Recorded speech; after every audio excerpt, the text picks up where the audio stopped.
Seigneur, pour la pluie qu'il a accordée à nos frères et sœurs dans le monde en ce temps. Je bénis le Seigneur parce que malgré nous sommes confinés à la maison, mais le Seigneur nous donne encore le courage, la force de se lever et de commencer à parler, de commencer à écouter sa parole, de commencer à prier. Oui Seigneur, merci parce que tous ces temps de confinement, tu nous as donné et tu continues toujours à nous donner la force de prier, Seigneur. Il y a beaucoup qui profitent pendant ce moment de confinement, Seigneur, de faire d'autres choses. Il y a beaucoup qui profitent, Seigneur, de rester à la maison et de dormir. Il y a beaucoup qui profitent, Seigneur. Mais nous aussi, par rapport à ces temps de confinement, nous profitons aussi à bénir le trône de Dieu. Nous profitons aussi à bénir la gloire de Dieu. Nous profitons aussi à bénir là où le Seigneur est assis. Nous profitons aussi à parler de l'amour de Dieu, à parler de la grandeur de Dieu, de la grâce de Dieu, en sachant que Jésus-Christ est sur la terre. Il est venu pour nous accorder la vie. Merci Seigneur. Parfait que tu es. Alléluia. Parfait que tu es. Parfait que tu es. Jésus. Oui, Seigneur, merci. Merci, Jésus. Merci pour ton amour. Merci pour ta grâce. Merci pour ta bonté. Merci pour ta paix. Alléluia. Alléluia, Jésus.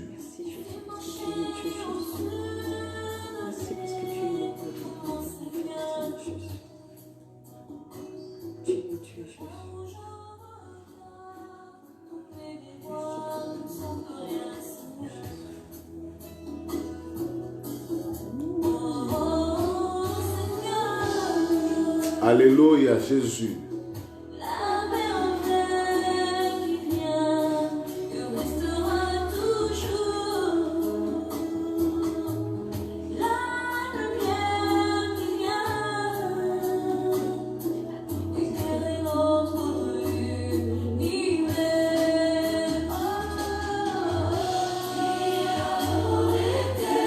Alléluia. Merveilleux qu'il est Jésus. Merveilleux qu'il est Jésus. Quel immense amour.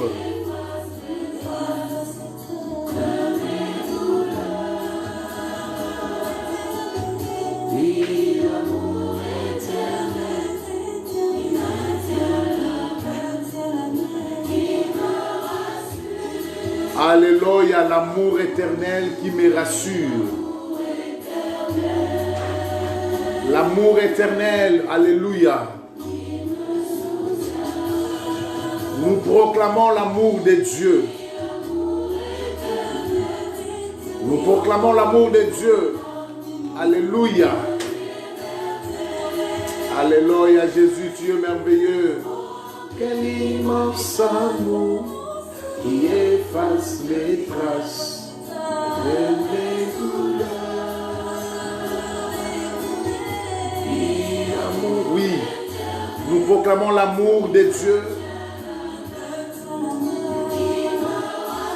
L'amour de Dieu qui efface mes péchés. L'amour de Dieu qui efface mon infirmité. L'amour de Dieu qui guérit mes plaies. Alléluia. Il n'y a pas un autre Dieu qui est amoureux de ses enfants comme notre Seigneur. Alléluia. Alléluia. Sois béni Jésus. Sois béni Seigneur. Sois béni Dieu Père. Sois béni. Sois béni. Alléluia. Ce matin, nous élevons le nom de celui qui est assis sur le trône. Nous élevons le nom de celui qui est vivant. Nous élevons le nom de celui qui reste le même aujourd'hui, hier et éternellement. Merci Jésus. Seigneur Dieu Père, C'est au nom de ton Fils Jésus que nous nous présentons devant ton sanctuaire.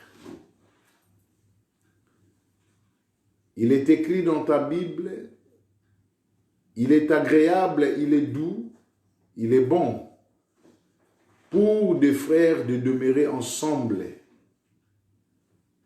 car c'est là où tu envoies ta bénédiction et la vie éternelle. En ce moment, nous demeurons ensemble, Jésus, au moyen de ces réseaux sociaux. Nous bénissons cette ligne, nous bénissons cette connexion et nous bénissons la vie de chacun et de chacune qui a accepté d'ouvrir une porte afin que cette voix puisse entrer et afin que cette voix puisse être la bénédiction. Nous bénissons le reste du temps. Nous bénissons la journée d'aujourd'hui, de dimanche, là où tu as accepté que les réseaux sociaux soient pollués par un seul message: Jésus-Christ est vivant, Jésus-Christ est Seigneur et c'est lui le Sauveur. Merci Seigneur pour la santé. Merci pour toutes les capacités que tu nous as accordées afin de mettre en œuvre pour que ton œuvre, ton travail puisse aller de l'avant. Nous bénissons tous les enfants, nous bénissons tous les couples, nous bénissons tous les mariages, nous bénissons tous les foyers, nous bénissons toutes les maisons, nous bénissons toutes les familles, ceux qui sont loin et ceux qui sont proches de nous, dans le nom de Jésus-Christ, le seul Seigneur. Nous pensons à ceux qui pleurent.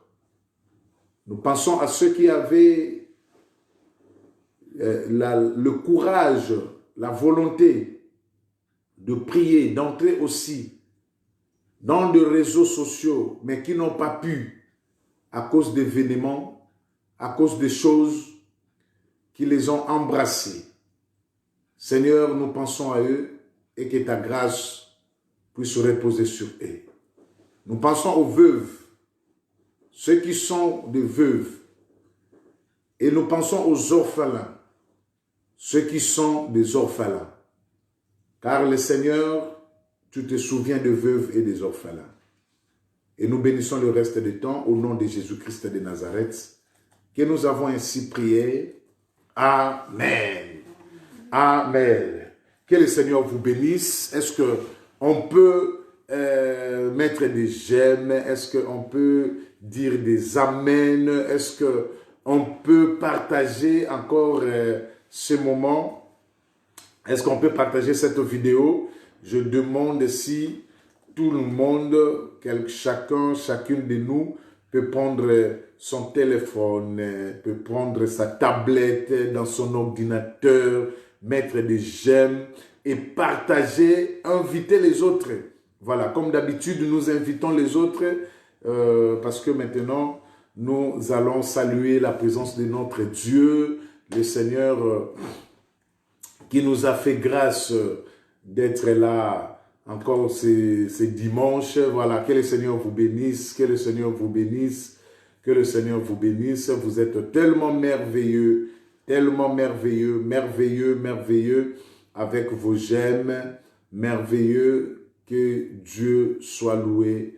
Merci, merci. Merci pour vous tous. Merci pour vous tous. Que la gloire de Dieu vous comble.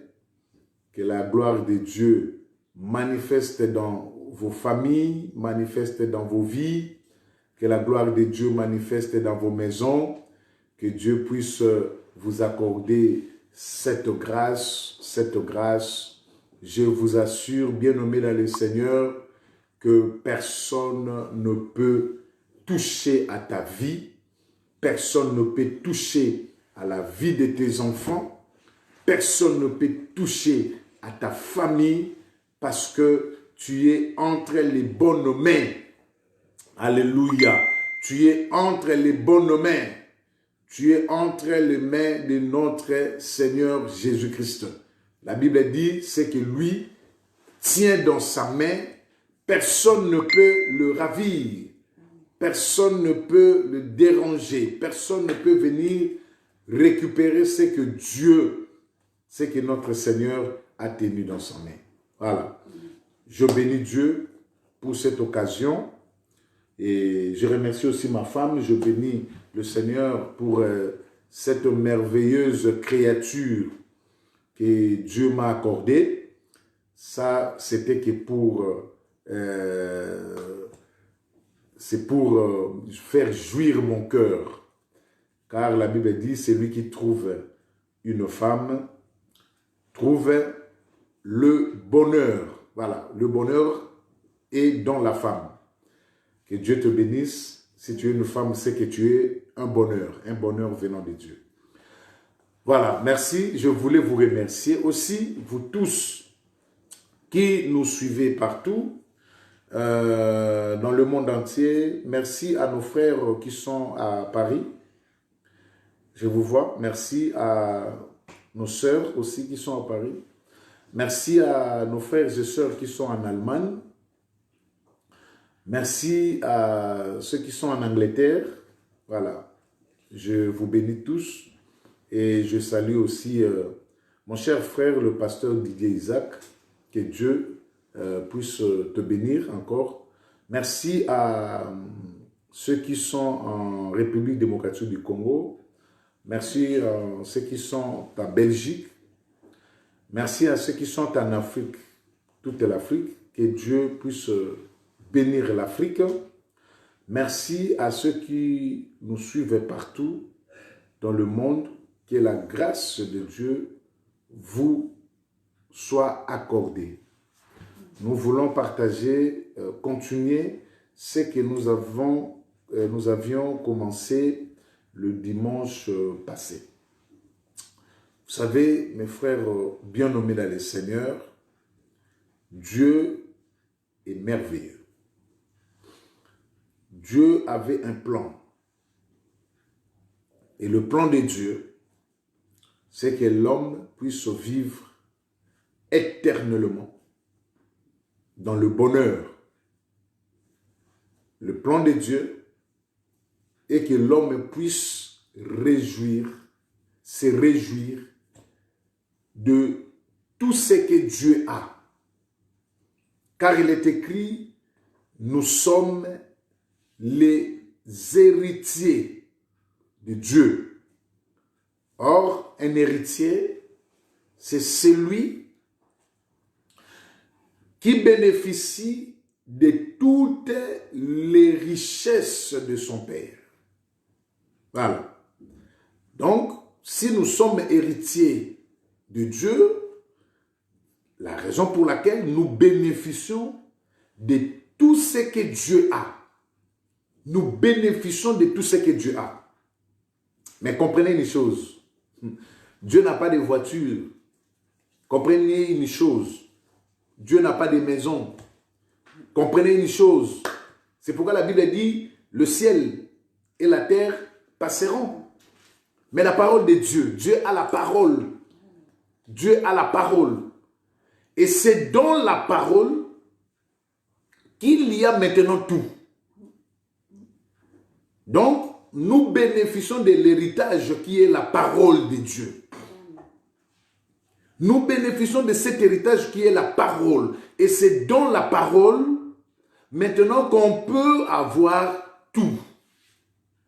Frère, tu peux perdre tout ce que tu as matériel ici en France, mais parce que tu as la parole.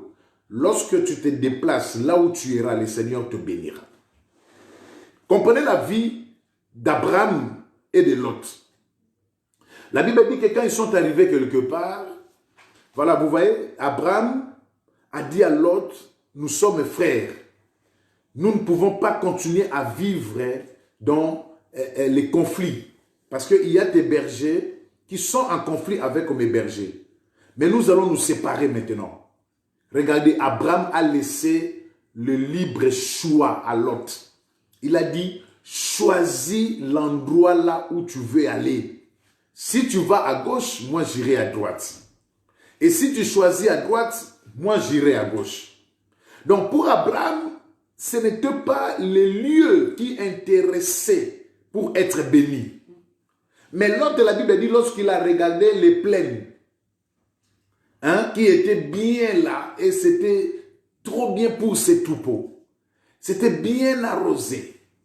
Et l'autre a eu l'envie d'aller à côté de Sodome. Mais Abraham avait dit, si tu vas à gauche, moi je vais à droite. Si tu vas à droite, le problème c'est d'avoir Dieu en soi. Bien-aimé dans le Seigneur, partout là où tu peux aller, si tu as Dieu, tu auras toujours la réussite. Tu auras toujours les succès. Tu auras toujours, lorsque tu as Dieu, tout ce que tu feras réussira. Tout ce que tu auras besoin, le Seigneur te donnera. Lorsque tu as Dieu, tu peux rester seul.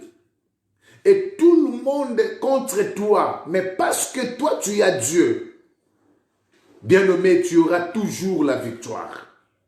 La raison pour laquelle que le Seigneur soit élevé, que Dieu soit béni en ce moment. Voilà, nous continuons et aujourd'hui, nous allons parler de la puissance du sang.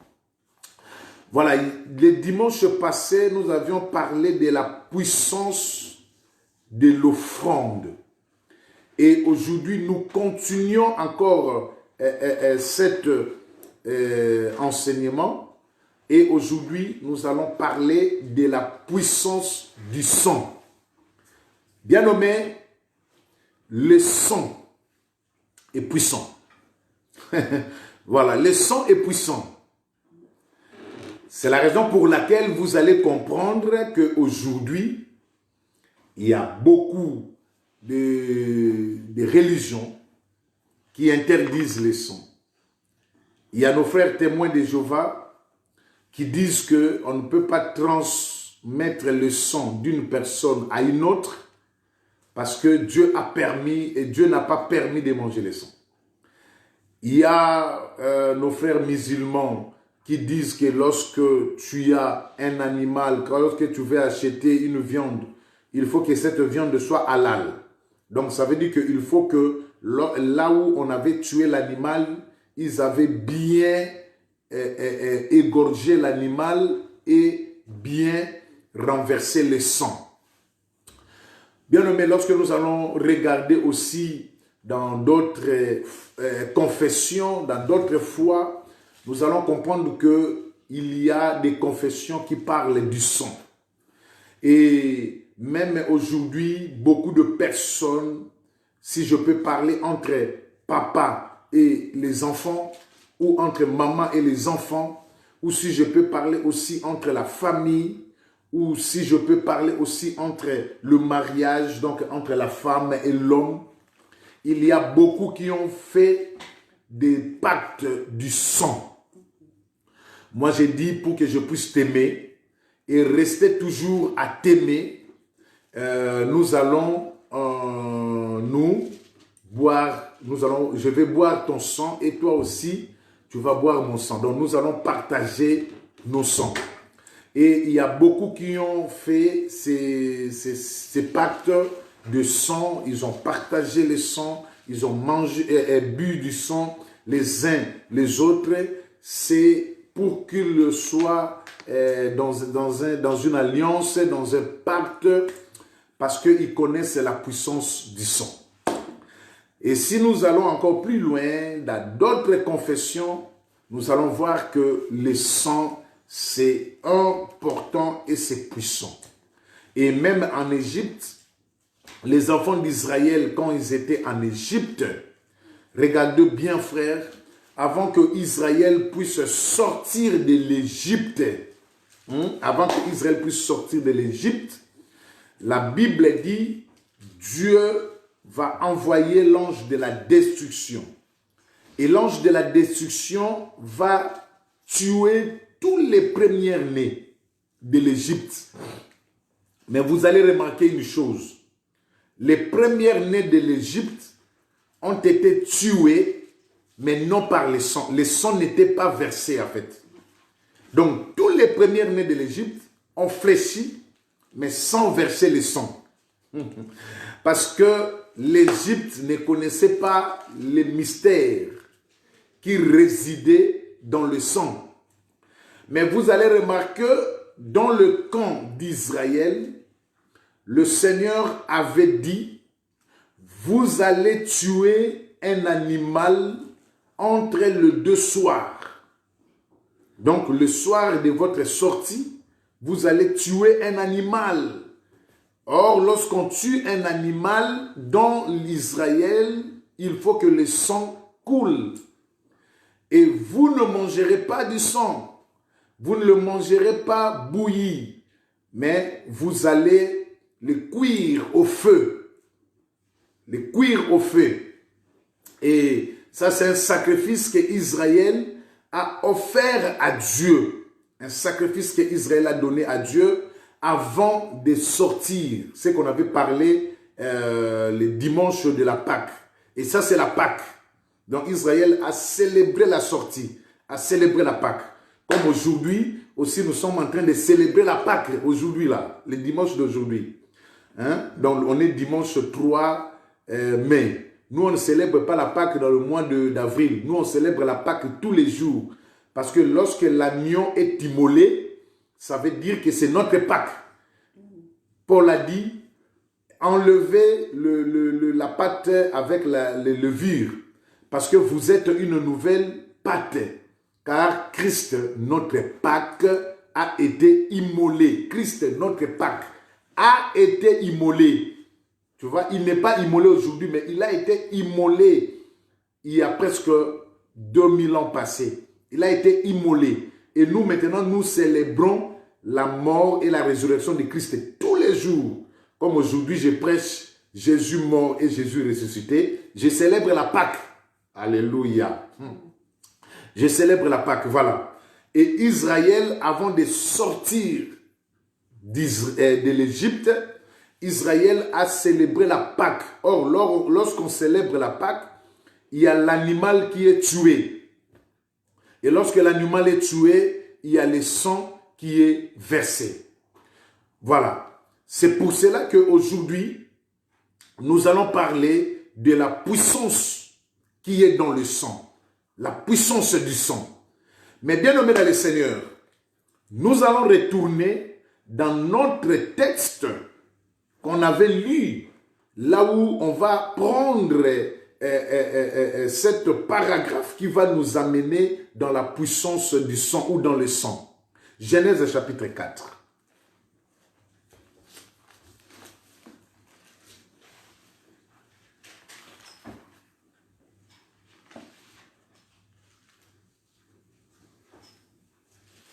Voilà, Genèse chapitre 4.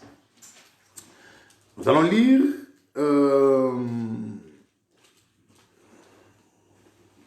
le verset 2 et le verset 3. Voilà. Le verset 2, du verset 2 au verset 5.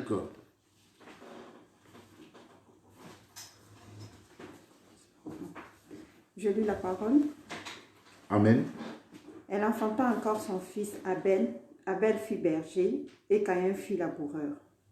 Au bout de quelque temps, Caïn fit à l'Éternel une offrande de fruits de la terre. Et Abel de son côté en fit une des premiers-nés de son troupeau et de leur graisse. L'Éternel porta un regard favorable sur Abel et sur son offrande. Mais il ne porta pas un regard favorable sur Caïn et sur son offrande. Caïn fut très irrité et son visage fut abattu. Pardon. Nous allons lire le verset 10 maintenant. Verset 10.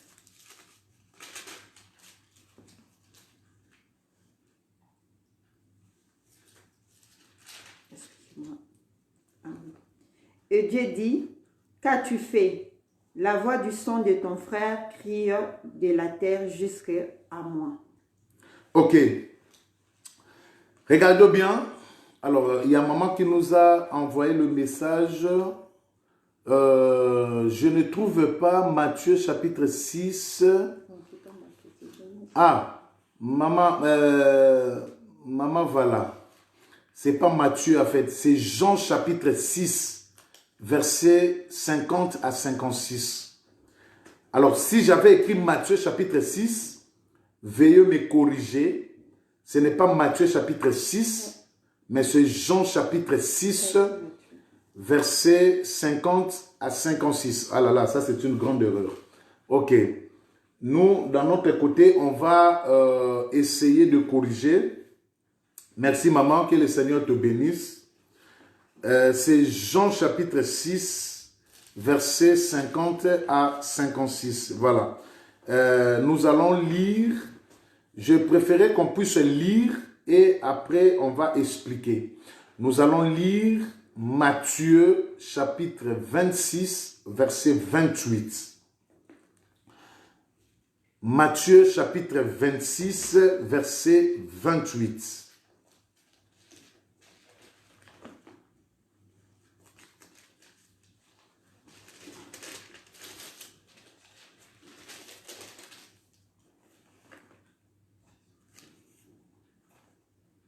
J'ai lu au nom de l'Éternel. Amen.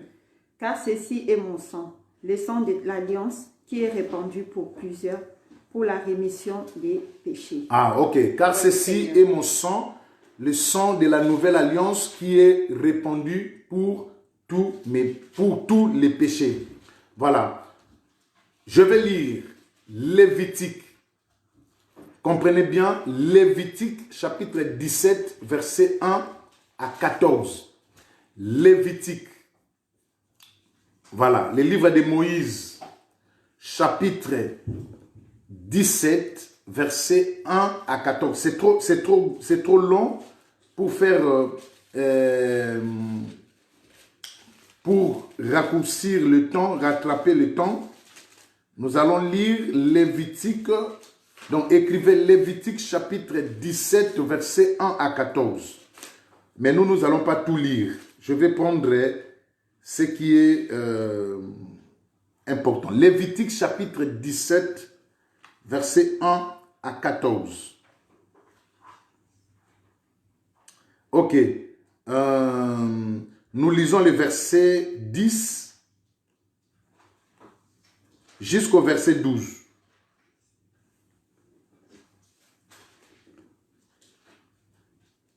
Lévitique chapitre 17, verset 1 à 14, mais nous allons lire seulement Lévitique chapitre 17, verset 10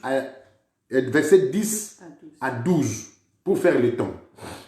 J'ai lu au nom de l'Éternel. Si un homme de la maison d'Israël ou des étrangers qui séjournent au milieu d'eux mange du sang d'une espèce quelconque, je tournerai ma face contre celui qui mange le sang, et je les retrancherai du milieu de son peuple. Car l'âme de la chair est dans le sang. Je voulais donner sur l'autel, afin qu'il servit d'expiation pour vos âmes. Car c'est par l'âme que le sang fait l'expiation. Ok. C'est pourquoi j'ai dit aux enfants d'Israël, personne d'entre vous ne mangera du sang, et l'étranger qui séjourne au milieu de vous ne mangera pas du sang. Parole de l'Éternel. Amen. Ok. Le dernier verset, Jean chapitre 6, verset 50 à 56.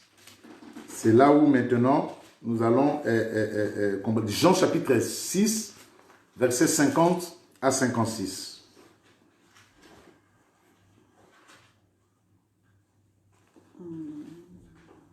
J'ai lu au nom de l'Éternel. C'est ici le pain qui descend du ciel, afin que celui qui en mange ne meure point. Je suis le pain vivant qui est descendu du ciel. Si quelqu'un mange de ce pain, il vivra éternellement.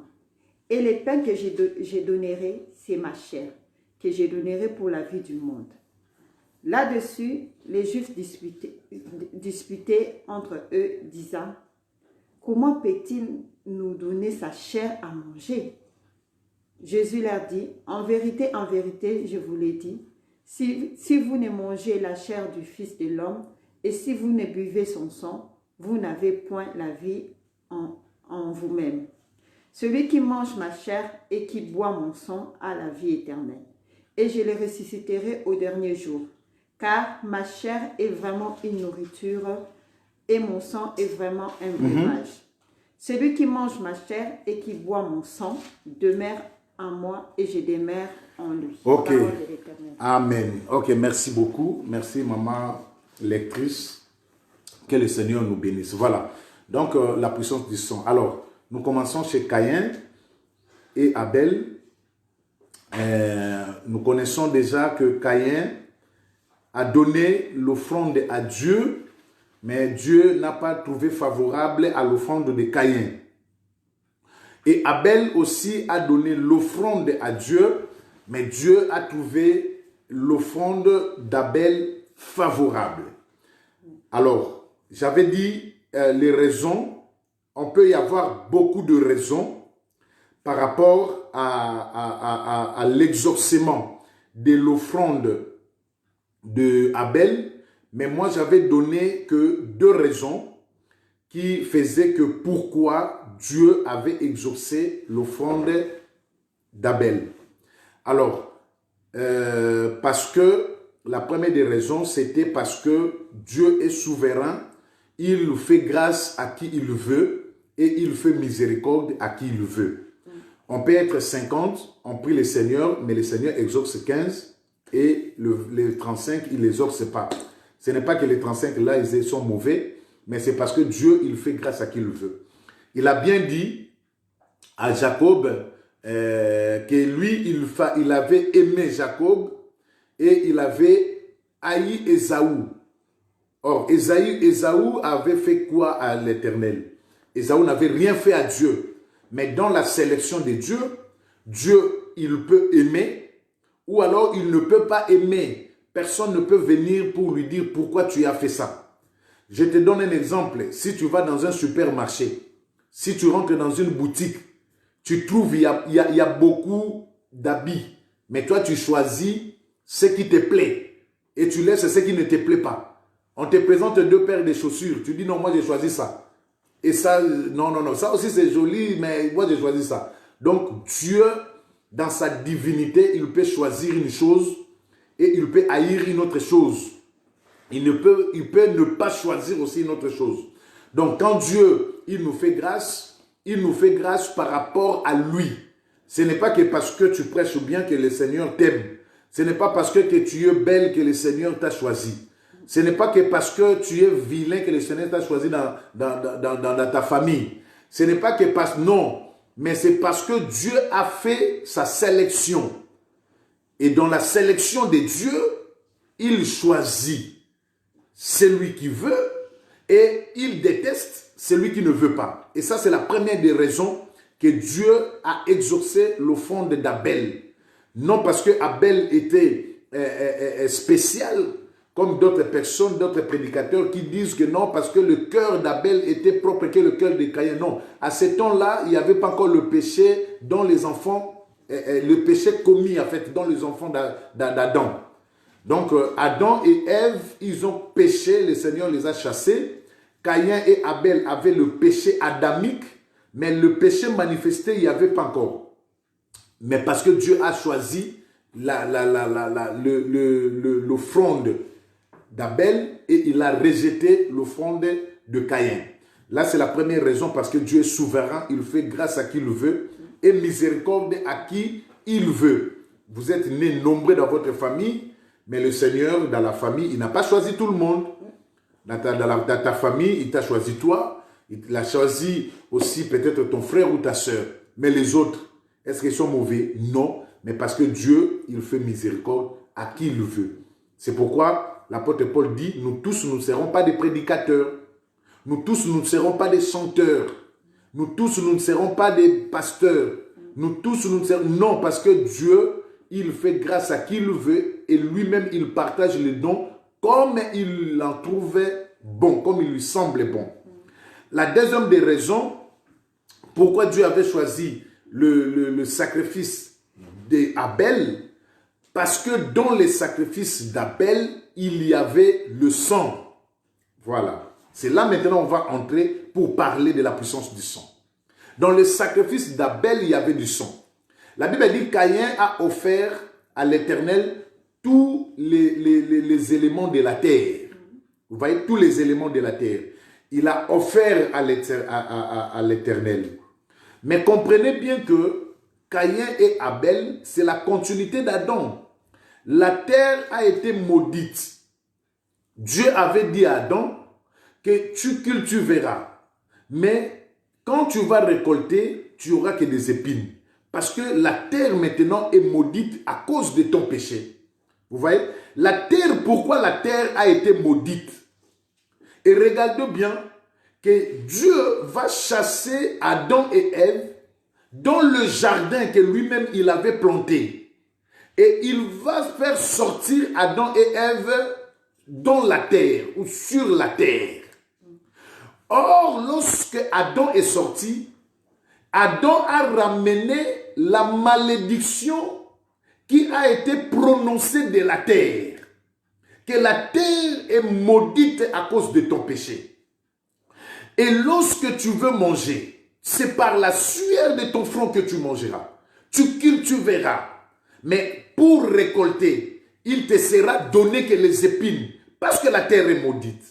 Regardez bien, frère. Or, vous allez remarquer que lorsque Caïn a donné ce qui était son offrande à Dieu, Caïn, tant qu'un cultivateur, un laboureur, il a donné tout ce que produisait la terre. Et il a donné à l'Éternel. Mais la terre a été maudite.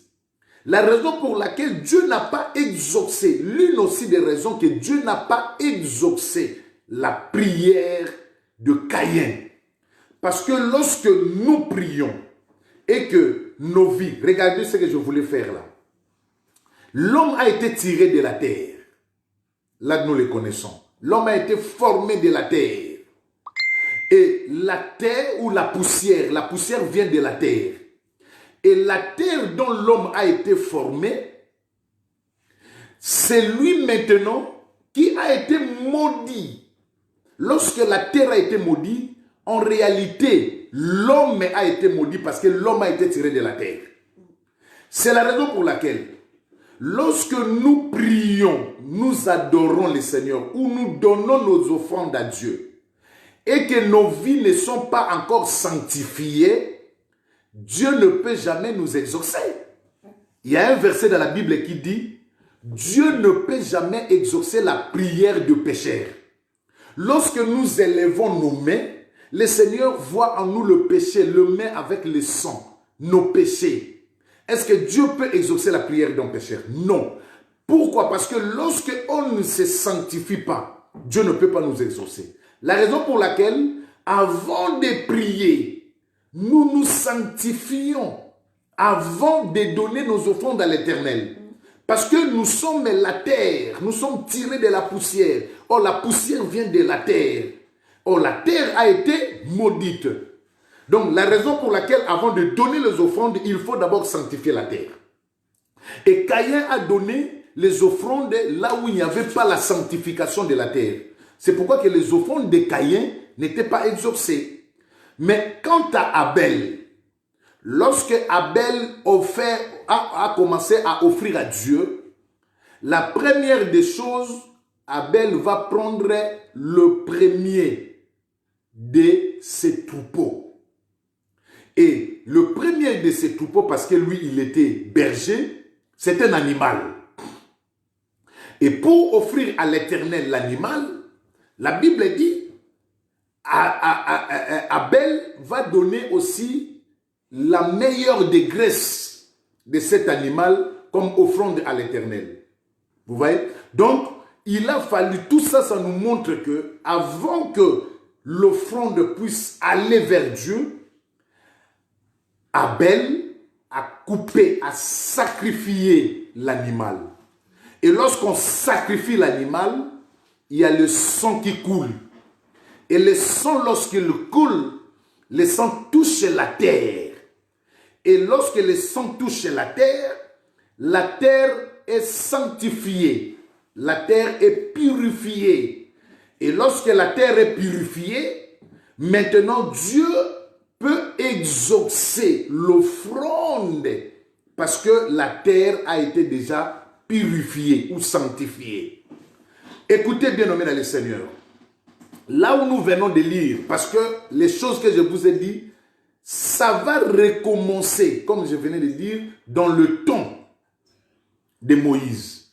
Pour que Israël puisse sortir de l'Égypte, il a fallu que le sang puisse tomber, purifier la terre, afin que les enfants de Dieu maintenant puissent sortir, faire leur marche. Parce que Israël ne peut pas marcher si la terre n'était pas sanctifiée. Vous voyez, Dieu a dit à Moïse, tu vas faire sortir mon peuple pour qu'il aille dans la terre promise que j'avais promise à leurs parents, à leur père, Abraham. Mais pour que Israël quitte l'Égypte et aller jusqu'à la terre promise, Israël ne va pas prendre les avions. Israël ne va pas prendre les fusées. Israël va marcher par terre.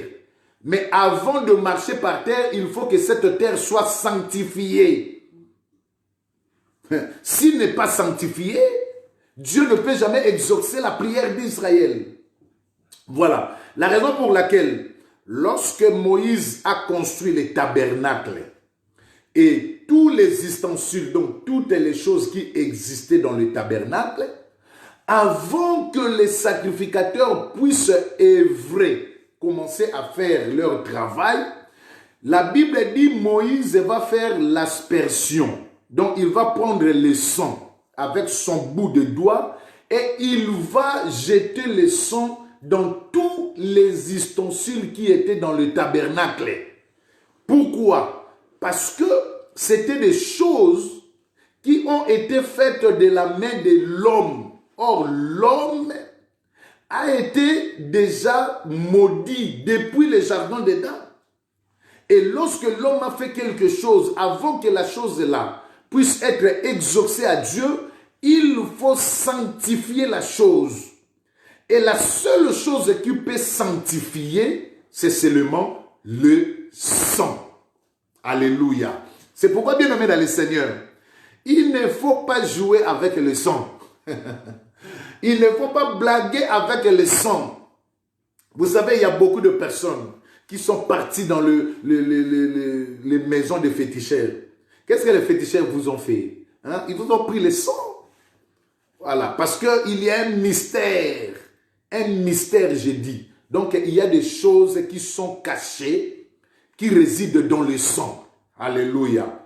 Alors, comprenez bien, frères, mes frères chers bien-nommés et sœurs, que dans le sang, il y a la puissance.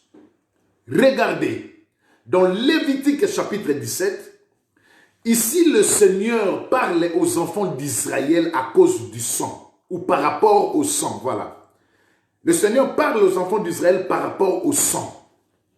Et qu'est-ce que Dieu dit par rapport au sang? Il a bien dit, il a dit, personne ne mangera le sang.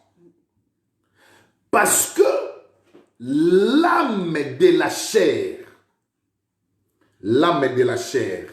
se trouve dans le sang. L'âme de la chair se trouve dans le sang. Bon, c'est ici la raison pour laquelle les témoins de Jéhovah ne mangent pas le sang. Et la raison pour laquelle les témoins de Jéhovah ne font pas la transfusion du sang. Ils ne prennent pas le sang d'une autre personne pour le transmettre dans le corps d'une autre personne. Parce qu'ils disent que l'âme de cette chair-là se trouve dans son sang. Donc si on prend le sang et qu'on met en moi, on transmet une portion de l'âme de cet homme-là. On les transmet. La raison pour laquelle ils disent qu'on ne peut pas transmettre le sang d'une personne à l'autre. Mais nous allons arriver. Pourquoi moi je peux accepter qu'on puisse me donner le sang d'une autre personne? Parce que nous allons comprendre une chose. Toute cette chose qui passait dans le temps ancien, c'était que l'ombre qui va annoncer la réalité des choses dans les temps présents. Donc, l'Ancien Testament, c'est l'ombre des choses dont la réalité se trouve dans le Nouveau Testament. L'Ancien Testament, c'est la réalité physique, dont la réalité spirituelle se trouvait dans le Nouveau Testament. C'est la raison pour laquelle, si on ne comprend pas l'Ancien Testament et on le prend noir et blanc tel qu'il est, on va se perdre lorsqu'on viendra dans le Nouveau Testament, on va se perdre. Parce que le temps où nous sommes, Jésus-Christ avait dit bien que les vrais adorateurs, ils adoreront le Père en vérité et en esprit. Vous voyez? Parce que nous allons quitter la vérité, ça veut dire que c'est la parole qui est la vérité. Donc, il faut aller prendre ce qui est écrit dans les Écritures, dans les temps anciens. Maintenant, ramener ce temps-là dans l'esprit. Regardez ce qui était passé. Moïse, Dieu lui a dit, tu es monté sur la montagne, regarde le tabernacle et va descendre sur la terre et construis le tabernacle de la même façon que tu as vu dans le ciel.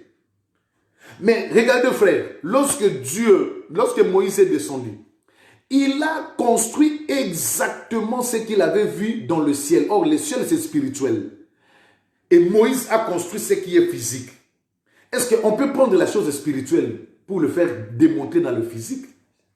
Est-ce qu'on peut prendre Dieu qui est spirituel pour le démontrer dans le physique? Voilà. Donc, la raison pour laquelle que Moïse a illustré, afin que nos yeux charnels puissent voir, mais les choses qui sont dans la spiritualité. Or, lorsque on casse quelque chose dans le tabernacle, dans le ciel n'est pas cassé. Vous voyez? Donc, lorsqu'un sacrificateur ne fait pas gaffe et que quelque chose est caché, dans le ciel n'est pas caché. La Bible dit dans le temps des Philistins, l'arche de l'Éternel est partie chez les Philistins. Dieu qui était dans le ciel n'était pas parti chez les Philistins. Donc, c'était l'ombre qui va expliquer l'exactitude des choses dans le Nouveau Testament. Et le Seigneur a dit, car l'âme de la chair se trouvait dans son sang. Donc, en vérité, le sang représentait la vie de la chair. Pour que la chair puisse avoir le sang, la vie, il faut que la chair possède le sang. Lorsque Dieu a créé l'homme tant que corps, âme et esprit. Mais la Bible dit quoi? La Bible dit Dieu va faire une poussière et Dieu va souffler dans le narine de l'homme et l'homme va devenir une âme vivante. Donc quand Dieu a soufflé pour donner la vie intérieure dans le corps doit commencer à exercer son activité intérieure et par rapport à ces activités intérieures, Dieu avait mis le sang dans le corps. C'est la raison pour laquelle aujourd'hui, si on enlève quelqu'un le sang, nous allons comprendre que l'homme là ne peut plus vivre. Il ne peut plus vivre parce que le sang circule dans tous les corps et donne la vie du corps, de la chair. Dieu a dit l'âme de la chair, ça se trouve dans son sang. Alors, vous allez comprendre une chose, le Seigneur a dit la raison pour laquelle je ne permets pas aux enfants d'Israël de manger le sang. Donc, si tu veux manger un animal, il faut égorger cet animal et faire couler le sang. Si le sang de l'animal n'est pas coulé, vous ne pouvez pas manger cet animal. Parce que lorsque vous mangez cet animal, vous deviendrez impur. La raison pour laquelle nos frères musulmans mangent halal. Parce que sinon vous allez devenir impurs. Alléluia. Gloire soit rendue à notre Seigneur Jésus-Christ. Parce que le Seigneur Jésus-Christ, il a aboli toutes ces choses-là. Toutes ces choses-là parlaient que de notre Seigneur Jésus. Frère, personne ne peut vivre dans la loi et exécuter toute la loi dans sa totalité. Car l'homme est faible, l'homme est faillible, l'homme est poussière. l'homme est limité. L'homme ne peut pas saisir les choses spirituelles. La raison pour laquelle Adam lui-même, il a vécu dans les jardins d'Éden, dans les plaisirs. Mais Adam était tombé parce que l'homme n'est pas parfait. Alléluia. Hein? Vous voyez donc, si toi tu veux rester là, avant de manger l'animal, il faut l'égorger, il faut voir là où le sang est tombé. Tu vas manger d'autres animaux, tu ne sais pas comment on les a égorgés. Voilà. Donc, Dieu interdisait que les gens puissent manger du sang de l'animal parce que la vie de la chair se trouvait dans le sang. Mais bien aimé dans le Seigneur, écoutez, quand Abel a donné son offrande, l'offrande est exaucée à Dieu, Caïn a tué maintenant son frère.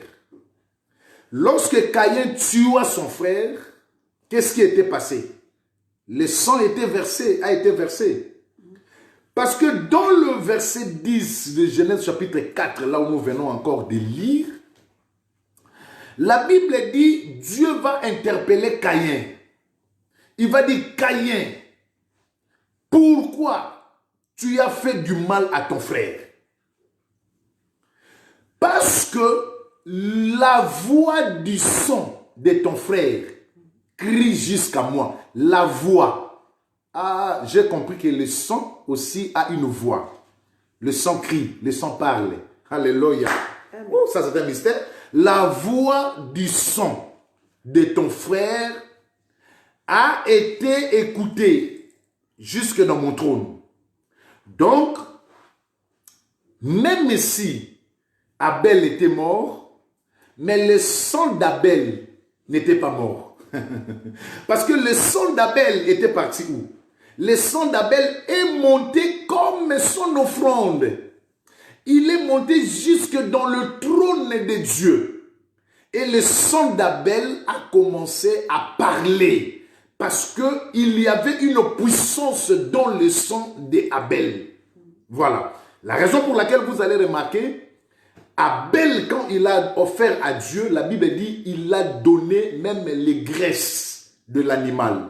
Donc ça, c'était la chair. Ça veut dire que la chair est partie pour être brûlée, mais le sang est monté maintenant vers le Seigneur pour parler devant le trône de Dieu. En vérité, dans le sang, il y a une puissance. C'est pourquoi que tu vas voir les gens, beaucoup de gens, il y a des gens qui ont tué d'autres personnes. Ces gens-là ne sont pas tranquilles jusqu'à aujourd'hui.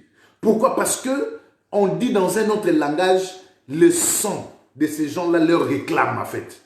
Voilà. Donc, le sang, lorsqu'il a été versé dans l'offrande d'Abel, ce sang-là n'était pas seulement resté pour la purification, mais le sang-là était aussi monté. Donc, on comprend qu'il y a un sang qui a purifié la terre et il y a un sang qui était monté vers le Seigneur. Mais regardez frère, lorsque le sang est arrivé vers le Seigneur, le sang a commencé à parler. Et Dieu a écouté la voix du sang. Et Dieu est descendu sur la terre pour réclamer la voix du sang qui était montée dans le ciel. Alléluia. Donc Dieu est descendu sur la terre pour aller réclamer la voix du sang qui était monté dans le ciel. Alléluia. Or, ces choses qu'on est en train de parler de Caïn et d'Abel, c'est l'image des choses qui vont venir dans la vérité et dans la spiritualité. Alors, dans la vérité, la Bible nous dit, les vrais adorateurs adoreront le Père en esprit et en vérité. Bien aimé dans le Seigneur, lorsqu'on parle de sang d'Abel, il y a un verset qui dit, aujourd'hui, il y a un sang qui crie plus que le sang d'Abel. C'est le sang de notre Seigneur Jésus-Christ. La raison pour laquelle, bien nommé dans le Seigneur, tout ce qui était passé dans le temps ancien, c'était qu'une figure, c'était que l'ombre, c'était que l'illustration des choses dont l'accomplissement doit rester ou doit arriver dans le temps de notre Seigneur Jésus-Christ. L'offrande d'Abel était que le signe dont la réalité, c'est l'offrande de notre Seigneur Jésus-Christ. C'est pourquoi j'avais dit, il a fallu que Abel lui-même donne les sacrifices. Et il a fallu que Abel lui-même aussi, qu'on puisse le tuer parce que pour qu'il puisse démontrer que lui-même aussi était le sacrifice. La raison pour laquelle, lorsque Abel a donné l'offrande à Dieu, la Bible nous montre par là que le sang était coulé pour purifier la terre. Mais ce n'était pas seulement la totalité des choses. Il faut que le sang monte aussi dans le ciel pour aller parler devant le trône de Dieu. Mais le sang qui va monter dans le ciel pour aller parler, ce n'est pas le sang d'animal. Ça doit être le sang d'un homme. C'est pourquoi que lui-même, Abel, doit être tué. Et quand on a tué Abel, c'est à ce temps que le sang de l'homme, maintenant, est monté vers le trône de Dieu. Or, quand Abel a offert à Dieu, c'est Dieu qui a exaucé l'offrande. Mais quand lui-même, Abel, a été sacrifié, c'est le sang qui était monté. La raison pour laquelle, bien nommé dans le Seigneur, notre Seigneur Jésus-Christ, lui-même, quand Jean, le baptiseur, a vu Jésus, il a dit, voici l'agneau, celui qui ôte le péché. Mais lui-même, Jésus, devant les sacrificateurs, il a bien dit, en ce temps, quand on a demandé à Jésus s'il était le Fils de Dieu, le Seigneur l'a confirmé. Et le Seigneur a dit, maintenant vous verrez le Fils de Dieu assis à la droite du trône. Parce que celui qui peut entrer seulement dans le trône de Dieu doit être un souverain sacrificateur. La raison pour laquelle Jésus, il était l'agneau qu'on doit sacrifier, mais lui-même aussi était le souverain sacrificateur qui portait le sang de cet agneau-là. Donc Jésus-Christ, il est en même temps souverain sacrificateur, mais il est aussi en même temps l'agneau qu'on devait sacrifier. Pourquoi? Parce que dans le souverain sacrificateur, dans la sacrificature, il n'y avait pas quelqu'un qui était à la hauteur de dominer la mort. Depuis que notre père Aaron a été oint en tant que souverain sacrificateur, en descendant par sa descendance, la Bible dit la mort était capable de frapper et d'éliminer les souverains sacrificateurs.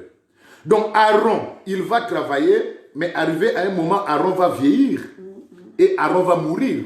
Parce qu'il est réservé à tous les hommes de mourir. Arrivé l'enfant d'Aaron qui va devenir souverain sacrificateur, mais à un moment, il va mourir. Mais le tabernacle continue.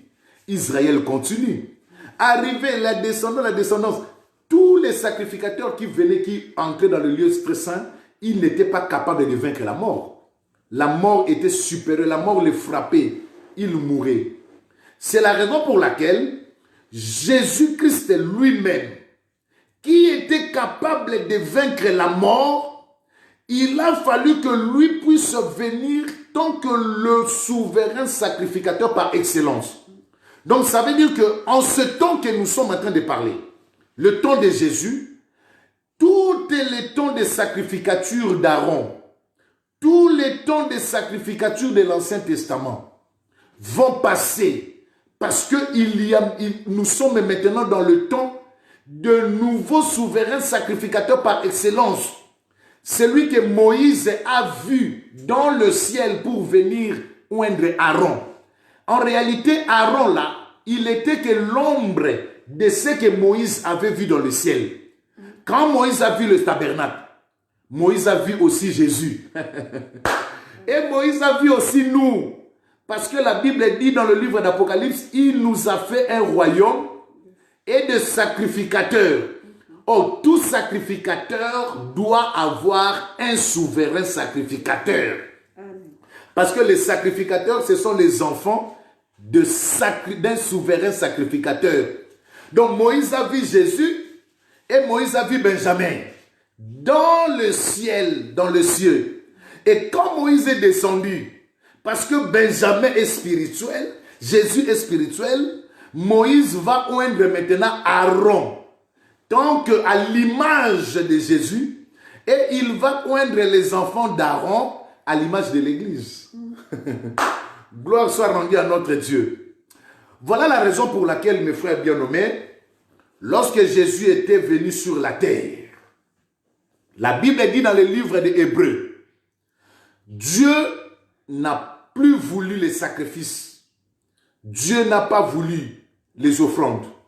Dieu n'a plus voulu les holocaustes. Les sacrifices, les offrandes et les holocaustes qui ont été donnés du temps d'Aaron dans le tabernacle de Moïse. Arrivé à un moment, les sacrifices d'Aaron, les offrandes d'Aaron, les holocaustes d'Aaron qui ont été donnés dans le temps des tabernacles, ce n'était plus parfait devant le Seigneur. Parce que la raison pour laquelle, parce que ça ne faisait pas la rémission de péché, mais ça couvrait le péché, parce que ce n'était pas la vraie que Moïse avait vue dans le ciel. C'était que l'ombre qui couvrait le péché. Mais il a fallu que le véritable vienne pour que le véritable maintenant puisse donner le pardon de ses péchés.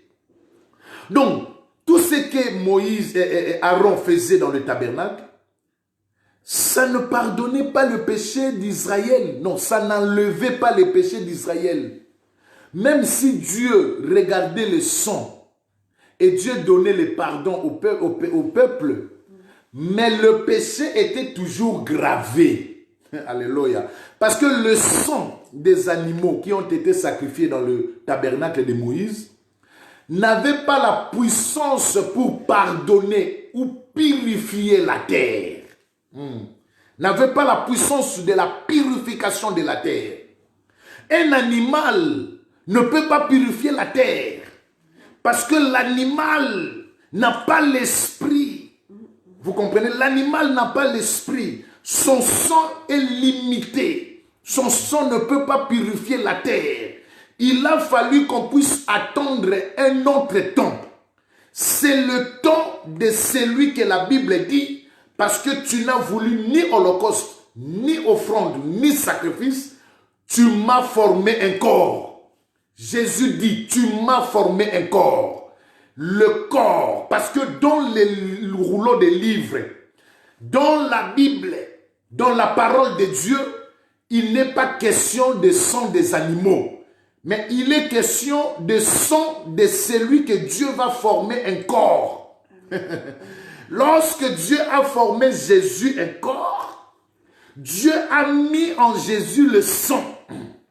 Parce que dans le corps qui est la chair, son âme c'est le sang. Lorsque Dieu a formé Jésus un corps, Dieu a mis le sang. Donc l'âme de Jésus, c'est le sang. Or, l'âme de Jésus était puissante pour pardonner le péché. La raison pour laquelle, regardez ce qui était passé. Judas va vendre Jésus. On va prendre Jésus, on va les amener chez les principaux sacrificateurs. Alléluia. Ça, j'aime bien. La Bible dit, Jésus s'est présenté chez les principaux sacrificateurs. Lui-même, le souverain sacrificateur était là. Il a posé la question à Jésus. Il a dit, est-ce que tu es le Fils de Dieu? Alléluia. Jésus a dit, je le suis. Et désormais, vous verrez le Fils assis à la droite du Père. Bien-aimé, la Bible dit, le souverain sacrificateur qui a écouté cette parole, il a dit, ça c'est blasphémé. Il a pris ses vêtements. Alléluia. Il a déchiré ses vêtements. le souverain sacrificateur, il a déchiré ses vêtements. Or, dans la loi, il est écrit, lorsqu'un souverain sacrificateur déchirera ses vêtements, parce que les vêtements des sacrificateurs étaient sacrés. On l'appelle le sacerdoce sacré, le vêtement sacré d'un sacrificateur. Il ne peut pas les déchirer. Lorsqu'un souverain sacrificateur déchire ses vêtements, ça veut dire qu'il dit à partir d'aujourd'hui, ma mission est terminée. Vous voyez là où la mission était terminée pour laisser la place au grand souverain sacrificateur par excellence, Jésus. Donc c'est lui qui était le souverain sacrificateur dans ce temps-là que Jésus était venu. Quand il a entendu la parole de Jésus parler de ces choses, le souverain sacrificateur déchira ses vêtements. Or, il était interdit à un souverain sacrificateur de déchirer les vêtements. À un sacrificateur de déchirer les vêtements sacrés. Mais lui, il a déchiré ses vêtements. Il a crié ça, c'est blasphème. Or, dans la spiritualité, Jésus parlait à cet homme. Ton temps était là. Mais parce que c'est lui qui est devant toi, c'est le souverain sacrificateur qui va pardonner le péché. C'est celui que Moïse a vu. Ce n'est pas toi que Moïse a vu. Moïse m'a vu. Alléluia.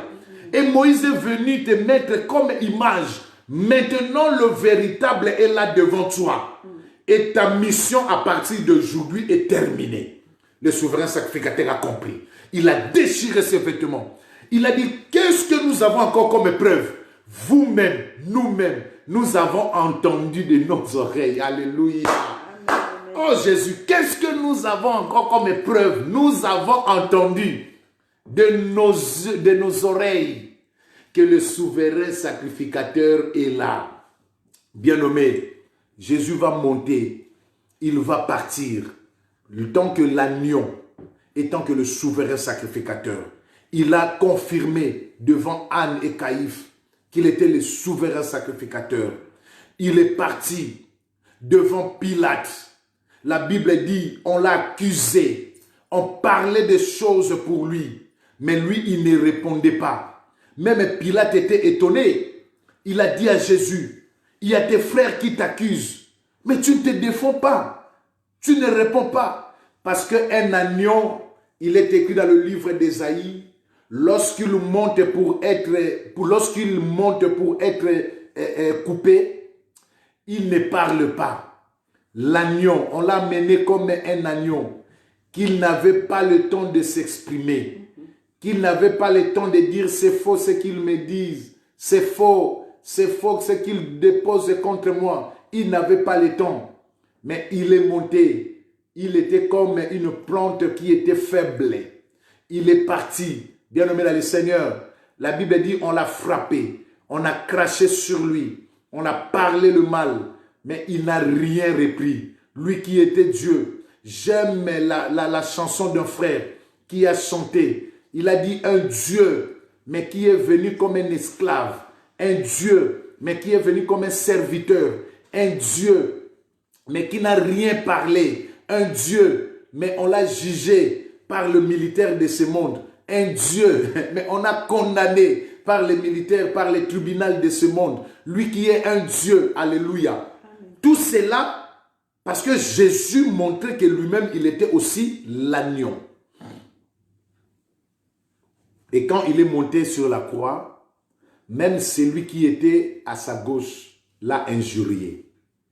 Il a dit, toi, tu disais.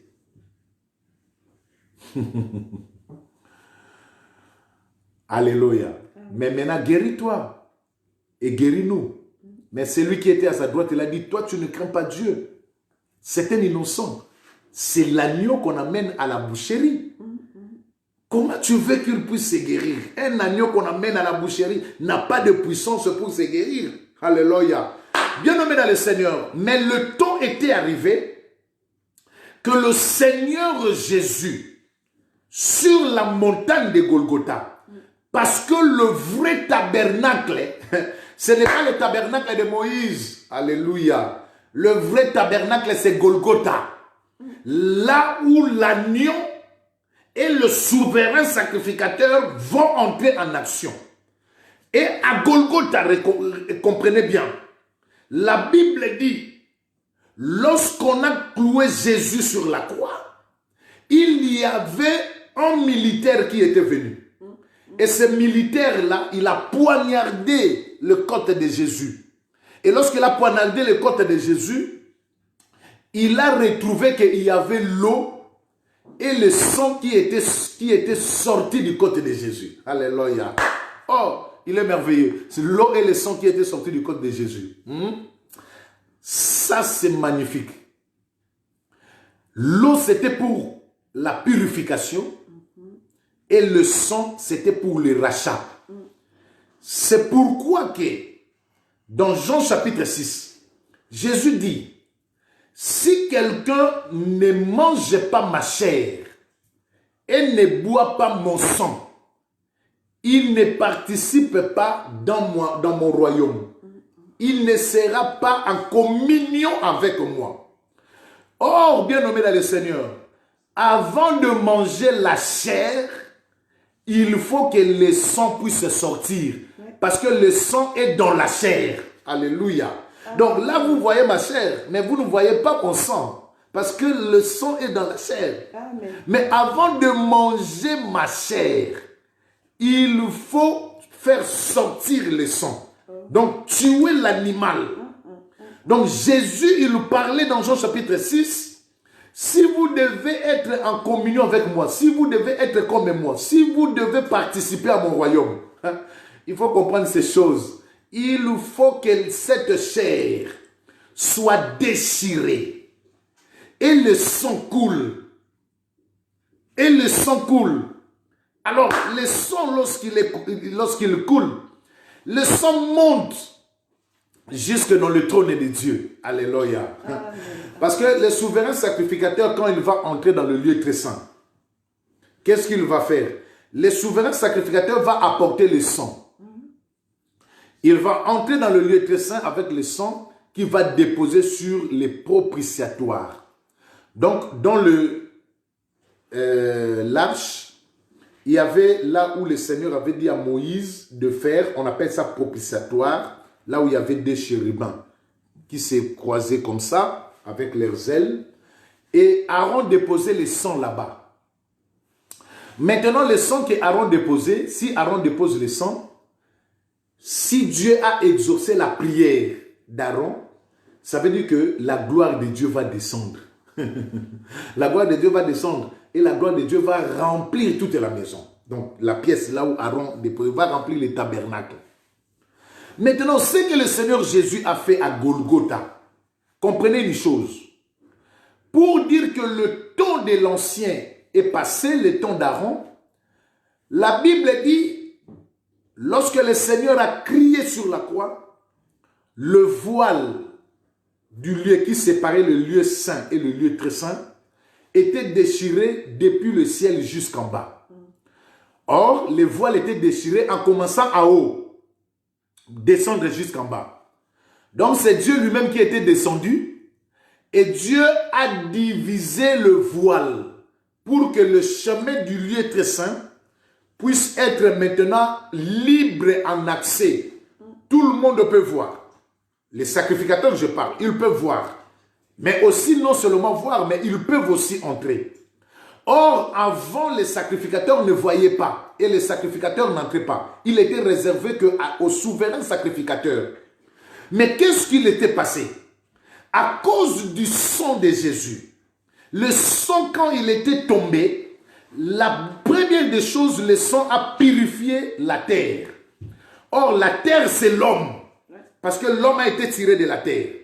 Lorsque le sang de Jésus a été coulé, le sang a purifié l'homme, a purifié la terre. Amen, amen. Le sang a purifié la terre. Amen. Mais ce n'était pas fini.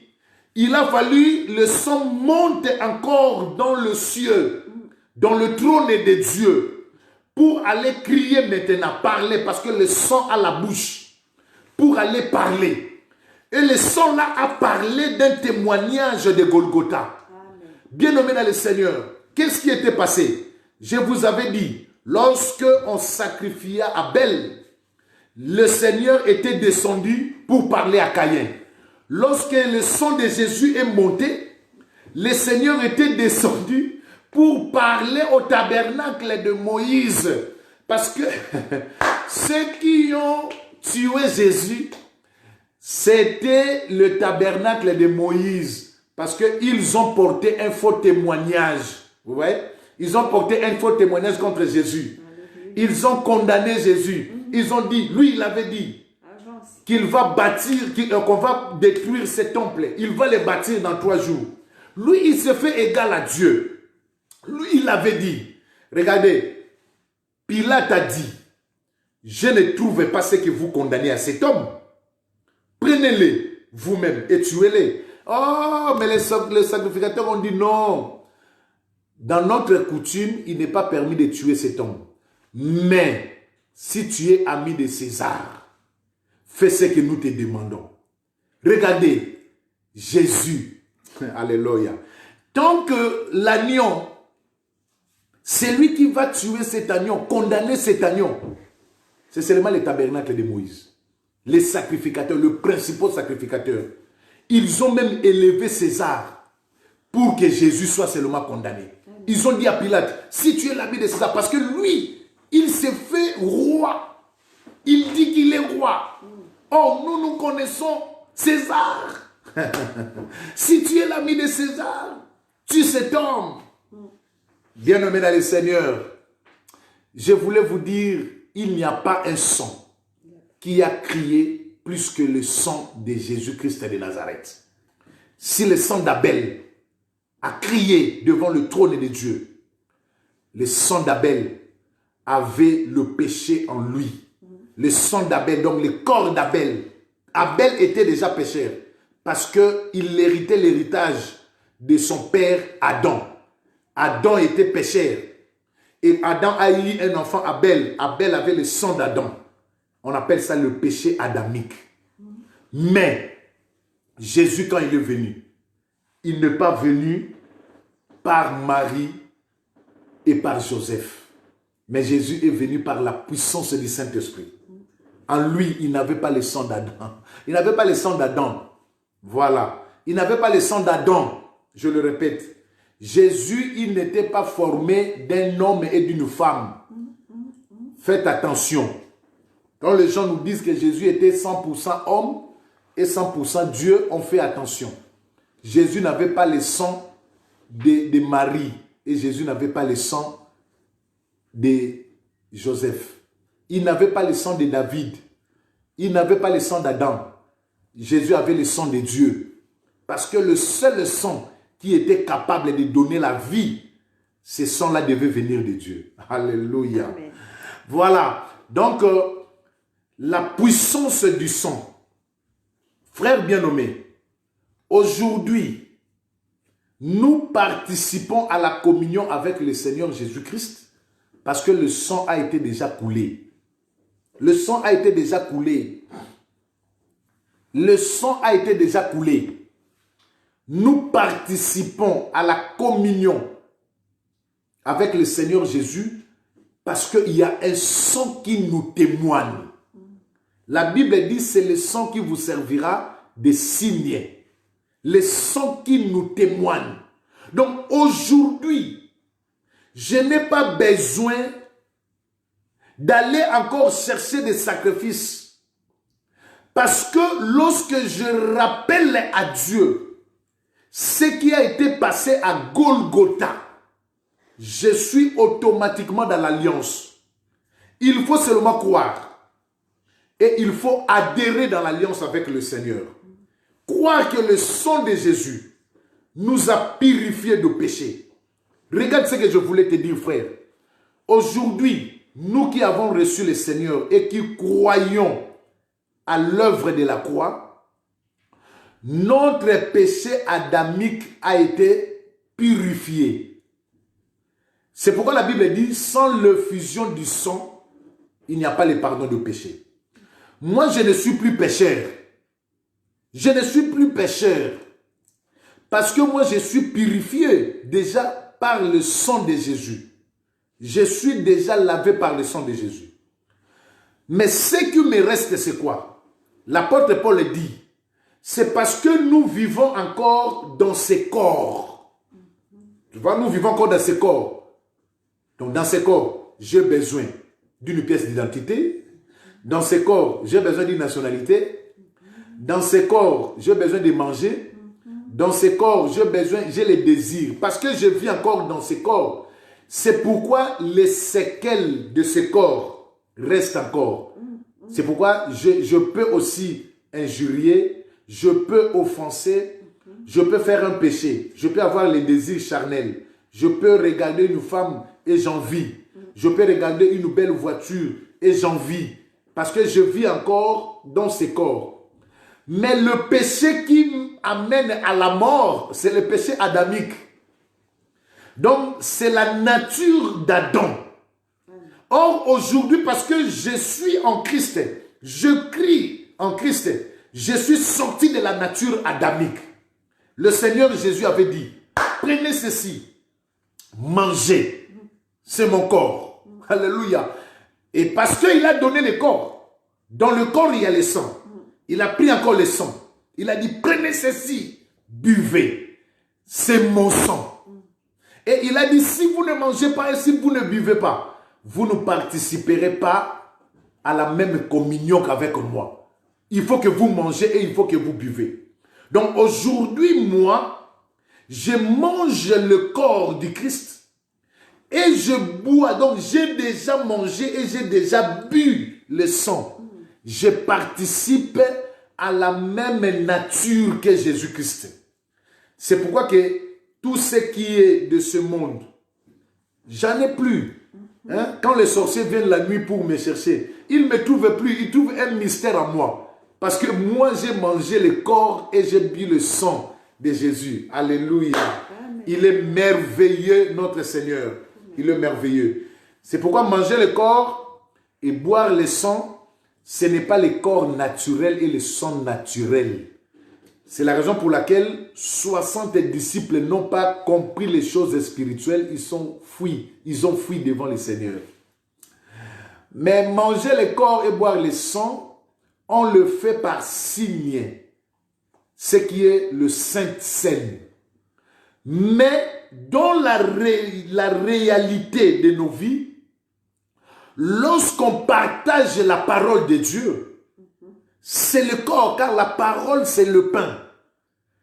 Et lorsqu'on partage la parole de Dieu, dans le pain, la parole, il y a un mystère qu'on appelle la révélation. Lorsque la parole est partagée, lorsque la parole est rompue, lorsque la parole est déchirée, il y a le sang qui va sortir. Voilà. Donc, je suis en communion avec le Seigneur. Je suis dans la même nature avec le Seigneur. Parce que son sang a été versé pour me purifier. Et le sang est monté pour crier devant Dieu. Et lorsque le Seigneur me regarde, Dieu, il me voit saint. Il me voit juste. Vous voyez? Pourquoi nous sommes des saints? Pourquoi nous sommes des justes? Nous sommes des saints et des justes à cause du sang de Jésus-Christ. Donc aujourd'hui, bien-aimé, si tu as tué un animal et que tu veux manger le sang, mange. Ce n'est pas le sang d'un animal, c'est le sang de Jésus-Christ. Le sang. Dieu a interdit à Israël dans l'Ancien Testament de manger le sang parce que le sang a été réservé pour Jésus pour faire l'expiation. Le sang a été réservé à notre Seigneur Jésus pour pardon du péché. Le sang a été réservé à notre Seigneur Jésus pour qu'il puisse crier dans le ciel.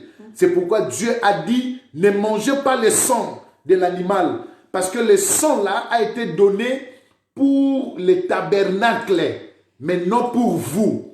Dieu interdisait dans le temps physique de manger le sang parce que le sang représentait les choses spirituelles. Or, quand Jésus est venu, il a aboli tout ce qui est là. Il a aboli les tabernacles de Moïse. Il a aboli les souverains sacrificateurs. Il a aboli les sacrifices de l'agneau qu'on donnait dans le temps de Moïse. Il a aboli tout ce qui était là parce que c'était que l'ombre. Dont la réalité c'est Golgotha. Et lorsque Jésus est marché et arrivé à Golgotha, C'est à Golgotha qu'il a crié, tout est accompli. Le sang a été versé pour la purification et le sang est monté pour crier devant le Seigneur. Et le Seigneur est descendu à déchirer le voile du temple de Moïse pour dire qu'à partir d'aujourd'hui, tout ce qui était comme ombre est fini. Nous sommes entrés maintenant dans la phase de la réalité. Nous ne sommes plus dans l'ombre, mais nous sommes dans la phase de la réalité. Alléluia. Jésus a dit, l'heure venue et elle est déjà là. Les vrais adorateurs n'adoreront plus dans l'ombre, mais ils adoreront en esprit et en vérité. Car l'esprit, c'est lui qui rend le témoignage que Jésus-Christ est la vérité. Voilà, bien-aimé dans le Seigneur, il y a un sang qui te justifie. Il y a un sang qui crie plus que le sang d'Abel. Il y a un sang qui crie plus que le sang de ce monde. Il n'y a aucun sang dans le monde qui est capable comme le sang de Jésus. Le seul sang qui a purifié l'homme. Le seul sang qui a crié devant le Seigneur. C'est le sang de Jésus. Si le Seigneur exauce nos prières aujourd'hui, c'est parce que le sang a été versé. Si le Seigneur Dieu, il nous a accueillis, nous a acceptés comme ses propres enfants, parce que le sang a été coulé. Bien-aimé dans le Seigneur, dans le sang, il y a la puissance. Car la Bible dit, l'âme de l'homme, c'est son sang. Alléluia. Or, l'âme est spirituelle. L'âme, on ne le voit pas dans l'œil charnel. Ça veut dire que le sang, c'est la représentation des choses qui est spirituelle. Il ne faut pas blaguer avec le sang, bien nommé dans le Seigneur. Non, si tu as déjà fait des pactes avec le sang, il faut chercher les hommes de Dieu, confesser afin qu'ils puissent prier pour toi, pour que la miséricorde de Dieu repose sur toi. On ne fait pas des pactes de sang.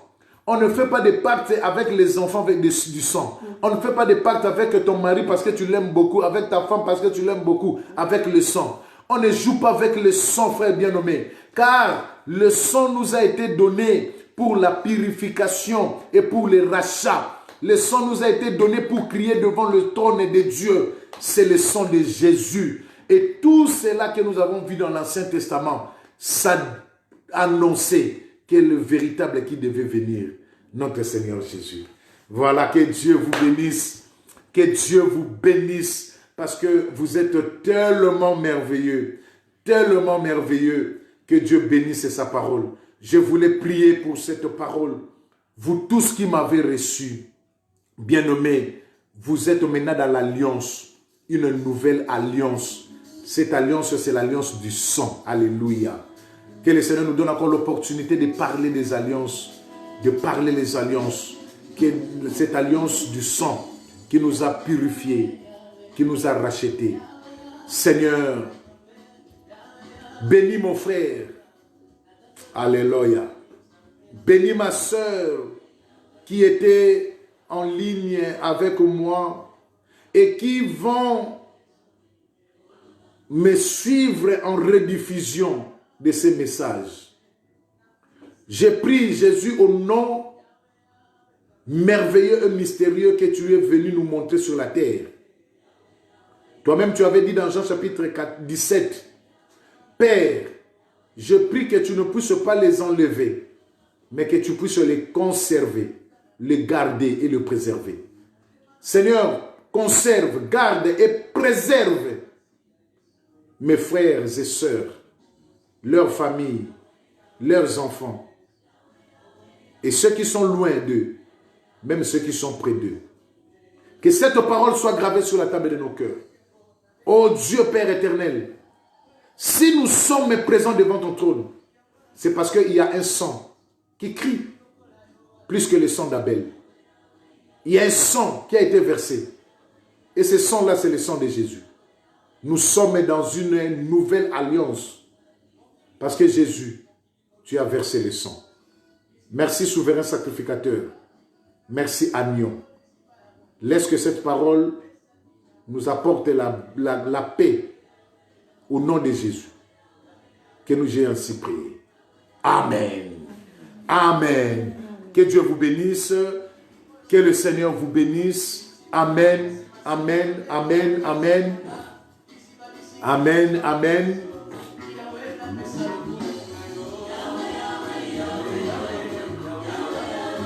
Alléluia, alléluia, alléluia, alléluia. Il est merveilleux. Pour les chantiers de la RDC, on a fait appel aux Chinois. Mais pour les chantiers de mon corps, de ma vie, j'ai fait appel à mon Seigneur Jésus-Christ. Alléluia, c'est merveilleux. Wenamoyo. Alléluia, il est vivant Jésus. Non, que le Seigneur vous bénisse. Que le Seigneur purifie tout ce qui est à vous, tout ce que vous allez prendre, tout ce que vous allez manger, tout ce que vous allez boire, tout ce que vous allez vous vêtir. Bien-aimés, que Dieu vous bénisse, que Dieu vous bénisse. Wenamoyo, il est merveilleux notre Dieu. Alléluia, il est merveilleux notre Seigneur. Yahweh, Yahweh, Yahweh. Alléluia, alléluia, alléluia. J'attends vos amens, j'attends vos j'aime, j'attends vos milolo. Ba milolo wana bobetaka bien wana. J'attends vos milolo, alléluia. Que le Seigneur vous bénisse. Que le Seigneur vous bénisse.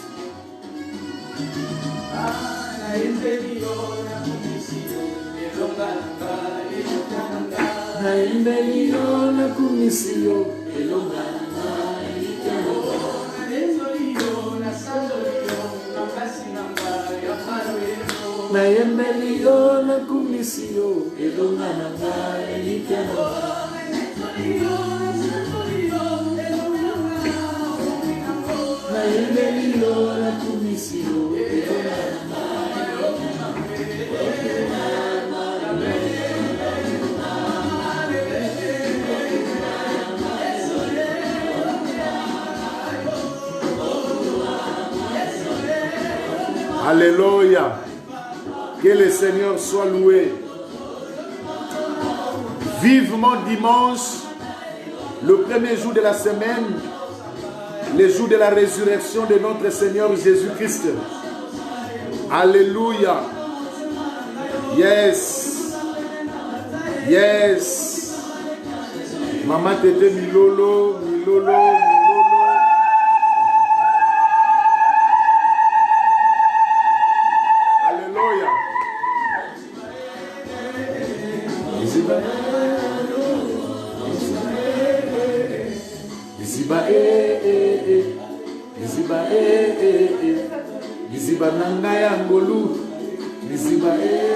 Alléluia.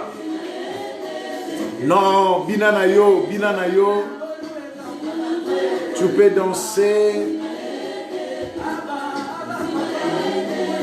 Alléluia. Abba, Abba, Papa. Yes, yes, yes, yes.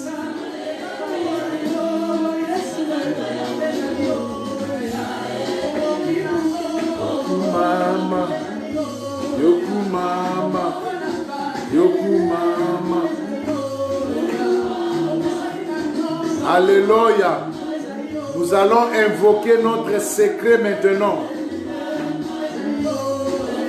Nous allons invoquer notre secret maintenant.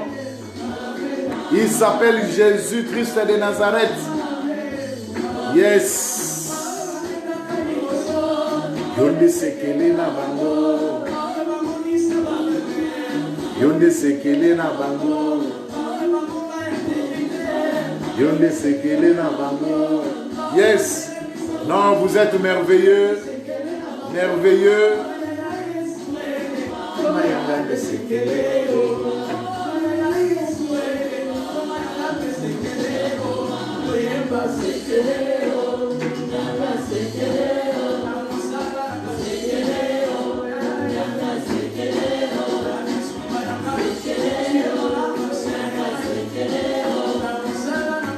Tu es mon arme secrète. Yes, ma stratégie secrète.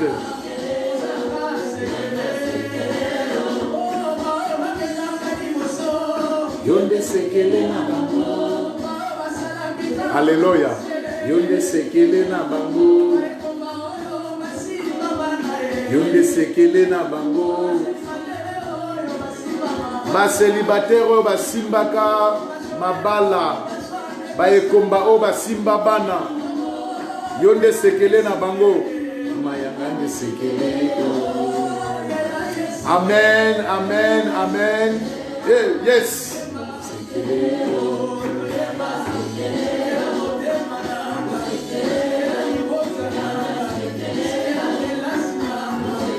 Yes, yes, yes. Que le Seigneur vous bénisse. Merci, mes amis. Nous vous embrassons tous par un saint baiser de notre Seigneur Jésus-Christ. Bon dimanche à tous et bon début du mois de mai. Que ce mois soit un mois favorable pour chacun de nous. Que les portes qui sont fermées devant nous soient ouvertes. Que tout ce que le diable avait fermé ou avait clôturé, tout cela sera ouvert pendant ces mois de mai au nom de Jésus-Christ. Amen. Amen. Que Dieu soit béni et nous vous laissons dans la paix de notre Seigneur Jésus-Christ. Amen. Amen.